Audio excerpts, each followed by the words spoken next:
Happy Friday, everyone. On today's show, we've got a recap of the NHL Trade Deadline with some kudos and head scratching to go around for both our contending teams and our rebuilding teams, plus the weekend ahead for a lot of new look teams, all on today's Locked On NHL. You're Locked On NHL, your daily podcast on the National Hockey League. Part of the Locked On Podcast Network, your team every day.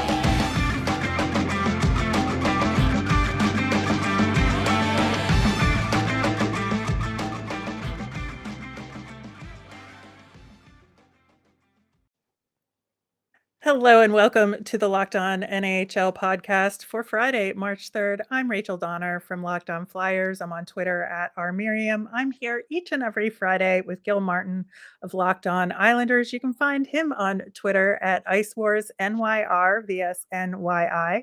Thanks for making Locked On NHL your first listen every day. We're free and available on all of your favorite podcasting platforms. Plus, you can watch us over on YouTube. How you doing, Gil? Well, I'm okay. I'm trying to catch my breath. Today was a little crazy, but really the last 2 weeks have been rather busy around the NHL, but certainly exciting times. How about you, Rachel? Oh, absolutely. So I was thinking, as the dust settles on the NHL trade deadline for this year, there's always some fun little moments. You got any in particular you want to shout out? Yeah, I have to talk about it. Wasn't a huge trade, but I love the trade between Arizona and Calgary, where both Ritchie brothers, Nick and Brett, were involved in this trade for each other. And it's certainly not something you see every day. Sibling rivalries notwithstanding, oh yeah, I got traded for my brother. Yeah, that's a little unusual. Freud would have a field day with it, but I think it was just kind of a fun little sideline on today's busy trade deadline day. How about you? For me, it was Shayna Goldman and her Gossip Girl style tweets that she did to describe the different moves and stuff. Of course, she is with The Athletic and part of the Too Much Man podcast, and they were all just gold. Like the one she did about the Flyers, another deadline's come and gone. Who's the biggest loser of them all? Oh, Chuck, it was not your day. Everyone can see where the Flyers have gone wrong, but those in charge. Maybe it's time for someone new to help this team find its way. I loved them. XOXO. Anyway, that was my fun stuff for the trade deadline. But digging into what actually went down, I want to take a look at the contending teams and see who took big steps forward. Granted, some teams I think needed more pieces than others, or were looking to add more pieces than others, and some were pretty content with where they were. But I think, Boston obviously is the team that stands out the most, right? That's been the case all season. Why should the trade deadline be any different, right? I mean, they just the rich get richer, as they say. Yeah, of course, picking up Bertuzzi for a conditional first and a fifth. They extended Pasternak for 8 years, and then, of course, had to put Taylor Hall on LTIR, which probably necessitated picking up Bertuzzi to some degree. But, you look at everything that they have done and built this season, this is a juggernaut. Yeah, I mean, you add Dmitry Orlov, you add Tyler Bertuzzi. There's just they are loaded and ready for what will be a gauntlet in the Eastern Conference. Yeah, and a huge part of that gauntlet is going to be the New York Rangers, who, obviously a few weeks ago picked up Vladimir Tarasenko. That was a huge deal. And then closer to the deadline, picked up Patrick Kane, who just had his debut for the New York Rangers at Madison Square Garden last night. Well, that was iffy, but needs time to build that chemistry. But you can see, like, if he gets it back with Panarin and he can kind of rejuvenate his gameplay, I think that'll have a huge impact on the Rangers playoff run. No doubt about it. And look, it'll take time. Patrick Kane has been in a Chicago uniform for a very, very long time. And, even just the idea you're moving from Chicago to New York, you got a whole bunch of new teammates, new place to live. It is going to take some time, both on the ice and off the ice. But that's why, they have about 20 games between now and the start of the playoffs. And the important thing for the Rangers and for all the teams that made big acquisitions leading up to the trade deadline, by the time the playoffs start, get these new players comfortable, integrated into the coaching system, comfortable with their new teammates, and then have them shine when it matters most. Exactly. I think the next team we have to talk about, while they didn't do a ton around trade deadline day per se, made their huge moves, several weeks before the trade deadline, and that's the Toronto Maple Leafs. And obviously Ryan O'Reilly was the big move of, this season, but also picking up Jake McCabe, Sam Lafferty, got some additional depth on defense with Eric Gustafson. Luke Shen is back in a Leafs uniform, even apparently going to wear that number 2 again. Yeah. And so I think, obviously the Leafs know just as well as Boston and Tampa to some degree, which we'll talk about, that the East is just going to be grueling, and they just needed some additional bodies just in case. And, just to, dot that I and cross that T going into the playoffs. Yeah, and when you look at Toronto, their big guns are already in place. Their top 6 is already in place up front. They needed the depth pieces, the defensive forwards, the depth on the blue line. So, they may not have made as big of a splash other than the Ryan O'Reilly deal, but those smaller deals, they can come up big for them in the playoffs. Yeah, exactly. I think there is, a couple of teams to me that made fewer moves, but I don't know that they could necessarily make more moves given what was going on with them, but who are in the playoff hunt for sure.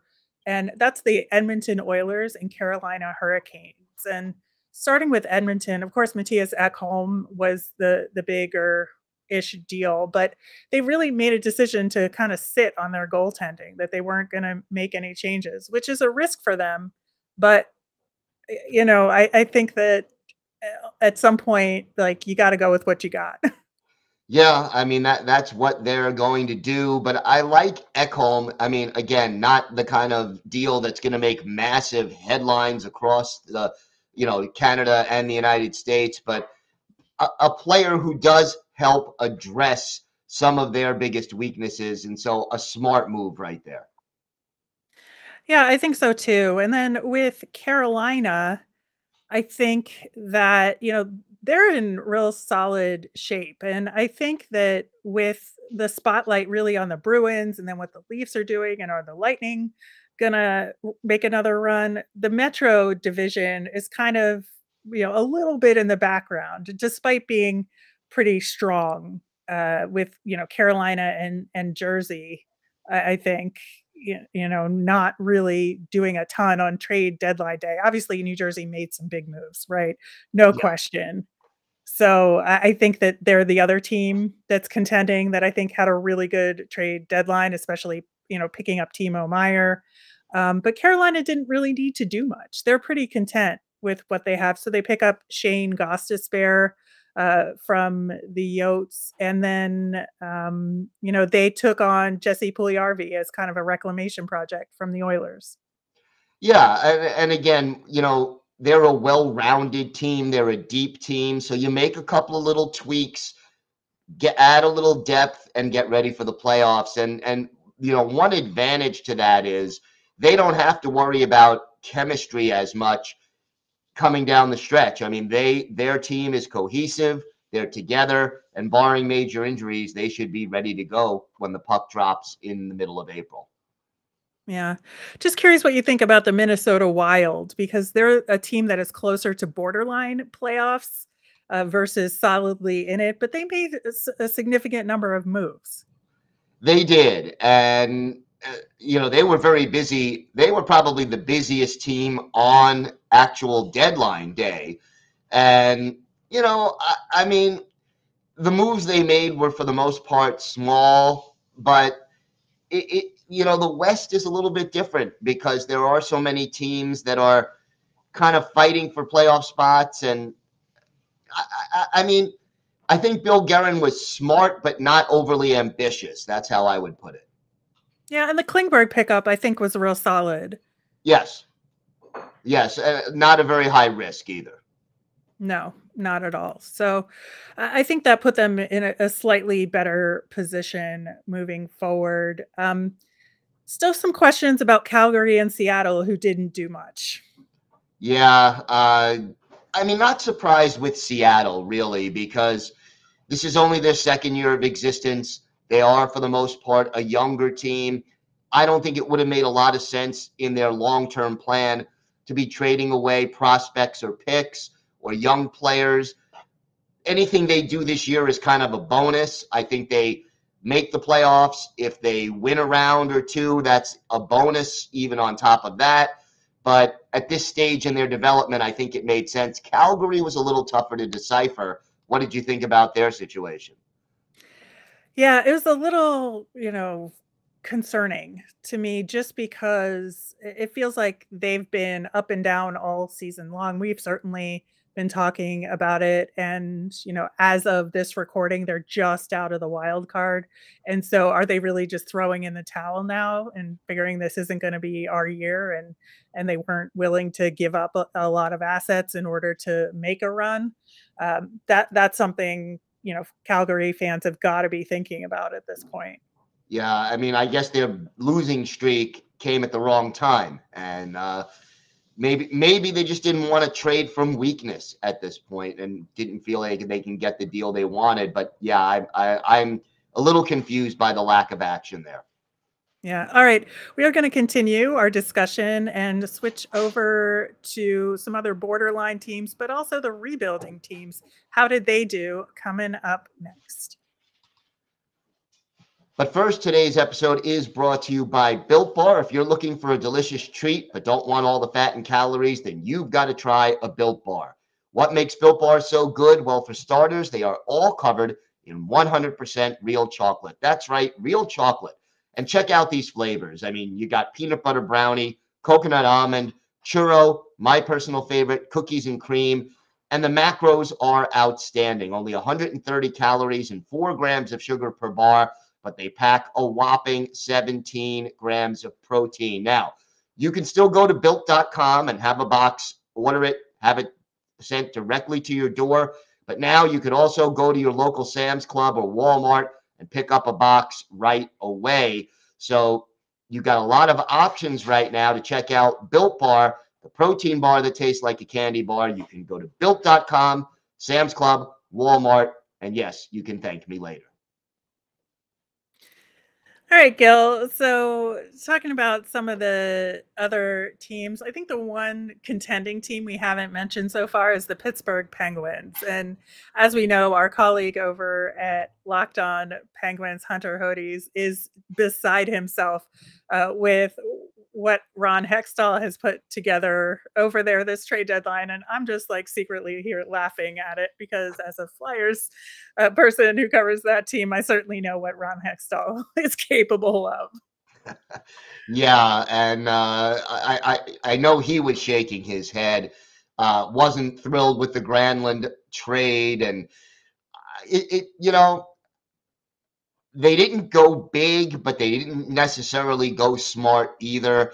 And you just sort of wonder if there's a plan in place or if Ron Hextall is just, trying to make it up as he goes along. And that has to be a big concern for Penguins fans.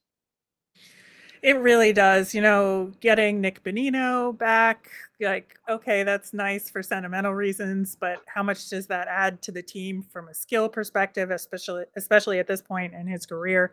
And the Pens added to the cap without a ton of upside. So it's really interesting that is the direction they chose to go in this time around.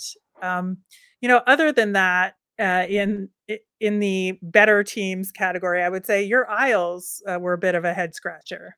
Yeah, I mean, their big move was the opening salvo of this trade deadline period. That was getting Bo Horvat. Then you get Pierre Engvall from Toronto, which gives you a little depth on your bottom six, but no addition on the blue line. Did not trade away any of the expiring contracts that they had in your Semyon Varlamov. And I know there were some teams looking for goaltending help. Didn't trade away Scott Mayfield, who's on an expiring contract. Did not replenish the draft picks or the prospects, both of which are bare. So it's like they didn't quite go all in, but they didn't sort of help themselves in the long run either. And they're sort of in no man's land again. Yeah, and I feel the same way about the Florida Panthers. Didn't do anything on trade deadline day, and it's hard. I feel like they're similar to Calgary, and it's like, what is going on here? And are they kind of throwing in the towel for this year? Yeah, I didn't quite understand what they did. It's almost like they are saying to themselves, we had a lot of changes going on this year, and maybe we need a little more time to figure things out because they're very close, but they didn't really make any big moves to reinforce this playoff run. Yeah. On the rebuilding side of things, I think for me, the top two teams were Nashville and Detroit. They've really managed to pick up a whole bunch of assets. Every time I look at the Nashville and Detroit cap friendly pages and I look at the sheer volume of picks they have over the next few years, I mean, I weep with joy for them and jealousy for me because they both teams, Nashville clearly in a switcheroo kind of rebuild, and especially with Barry Trotz taking over, it kind of gives them a reset for Barry Trotz to kind of draft and develop in the way that he wants to and make this team his own. And I think they're in a really good position, and they have a solid goaltender to boot. So I think that's really good. And then, Steve Yzerman in Detroit continues to make really smart, deliberate trades that build toward the future. And they have a ton of picks as well, but they've also started to develop the picks that they've already had the last several years and put together, a team that at least thought they could compete for half a minute there this season, right? Yeah, and again, they're one of those young and up and coming teams that maybe are a year ahead of schedule as far as their being competitive for a playoff spot. And right around now, they also extended Dylan Larkin, so you could check that box off as well. Yzerman, largely responsible for building the Tampa Bay team that won some Stanley Cups, and he's starting to work his magic in Detroit as well. Yeah. Looking at some of the downside of trade deadline for the rebuilding teams, I would say the Ducks had already done the bulk of this rebuild work to build assets prior to this trade deadline season. They did manage to make a couple of deals, but not much changed for them in this period of time. But I don't think that's bad. I think that they just didn't have like assets to work with, right? And the ones that they did, they managed to do something there, but they're another young team that's going to build for the future, and they have tons of picks, in the basket already. Yeah. How about your Flyers? How do you feel Yeah. about what happened? Man, What didn't happen? it is tough because it's hard to look at the outside and say, yeah, like why couldn't you trade JVR? But at the same time, Chuck Fletcher says, well, nobody wanted to take JVR, and Detroit did for a minute there, but they would have had to move somebody out in order to do it because the cap hit was so high. Even with the Flyers being willing to eat 50% of the salary, that's still a $3.5 million cap hit. And teams just weren't willing to take that on for a guy like JVR at this point in his career with his current output, which is not as good this year as it has been in previous years. He's always been a streaky player, but this year in particular, he struggled a little bit. He's had some injuries and people just didn't want to bite. Now, that being said, also from my perspective, and I talked about this on Locked On Flyers a little bit, when you put yourself in a position, it's been enough time now since the Hextall era that whatever assets and players you've chosen as Chuck Fletcher to keep, and then since then have added to the mix, if nobody wants to buy those players, like that's on you that you Right. don't have enough assets that at a trade deadline when you're trying to rebuild, you can't sell and you're huge sellers. That is on you. That's not on a previous regime, right? Yeah, and you made your bed and you have to lie on it, as they say. So yeah, that is definitely part of the equation. And the question, I guess, now is where does Philly go from here?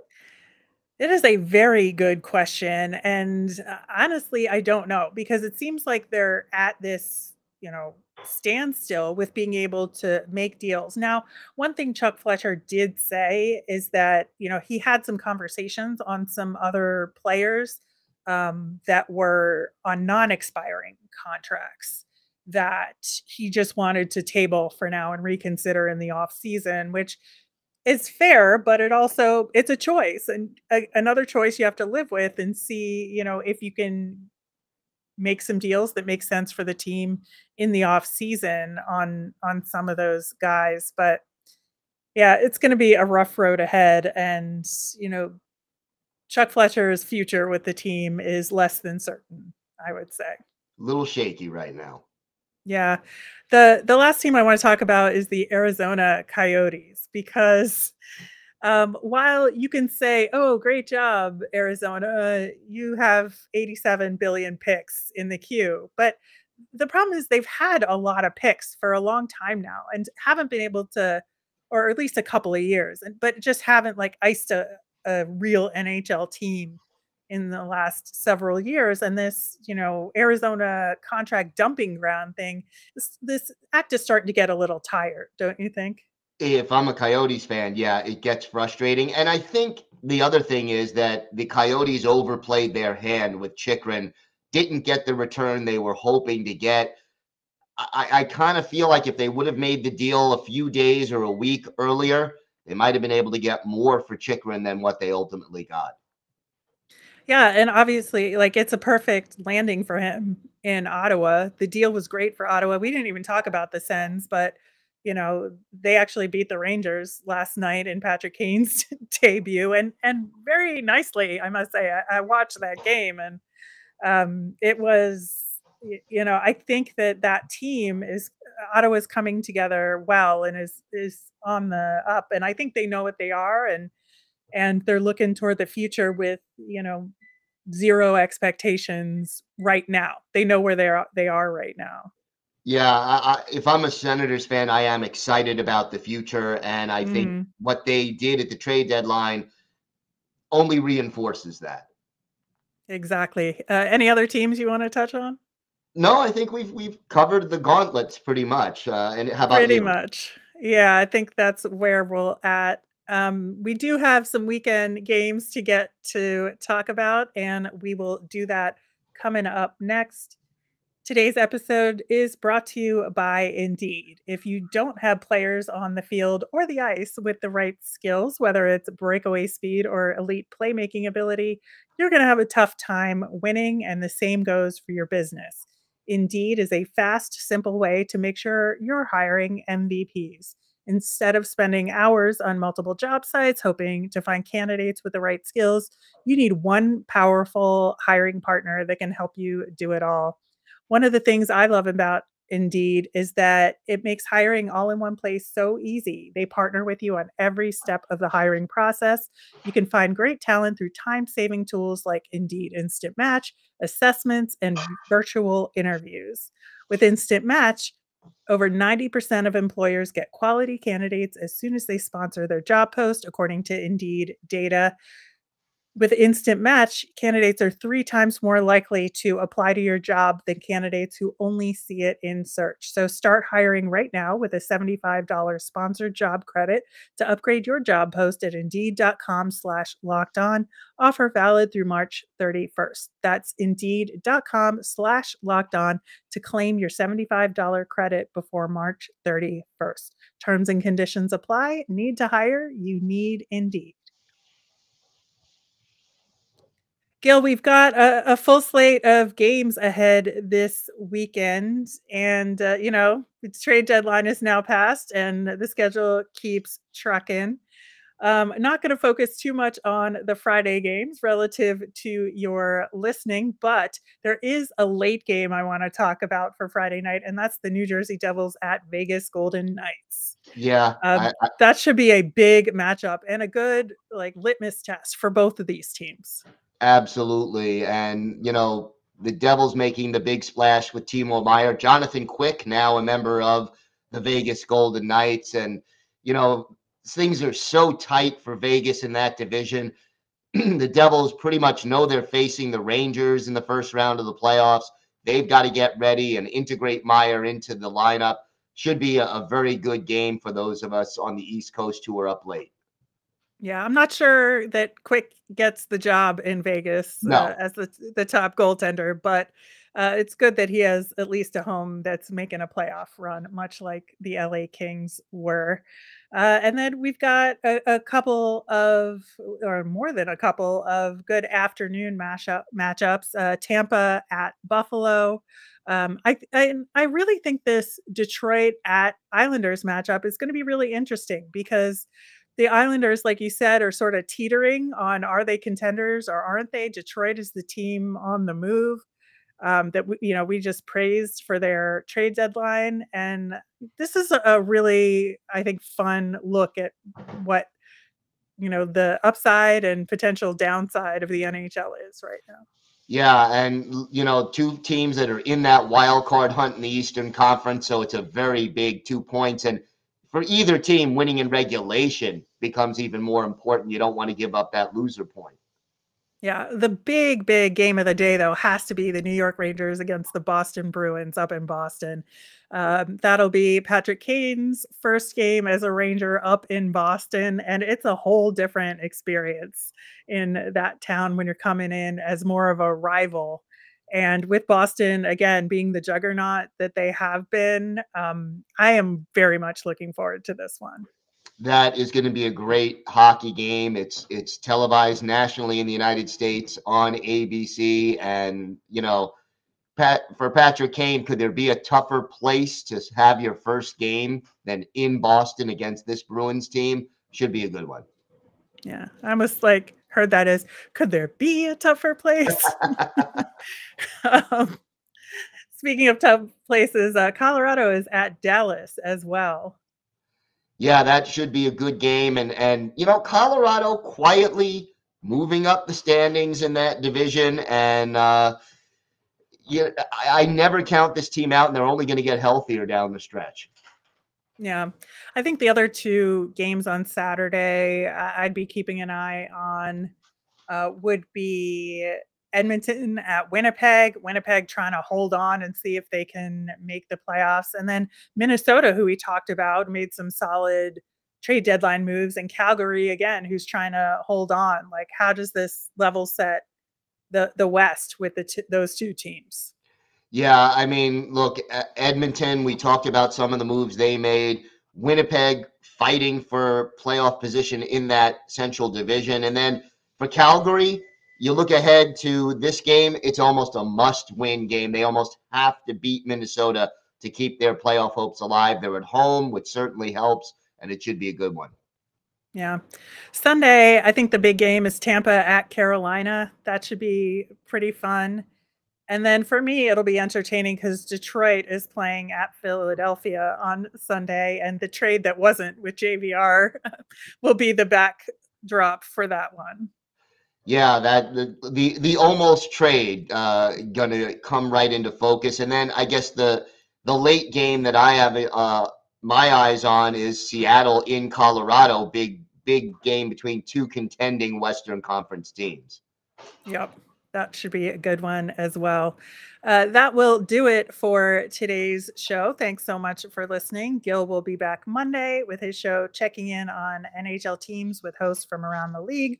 We'll be both back next Friday to recap the week that was and look ahead to the next weekend slate of games. Thanks for making Locked On NHL your first listen today. Now make your second listen Game to Game NHL. Every moment, every top performance, every result. Locked On Game to Game covers every game from across the NHL with local analysis that only Locked On can deliver. It's in this very feed, Locked On NHL, available wherever you get your podcasts. Have a great weekend, everyone.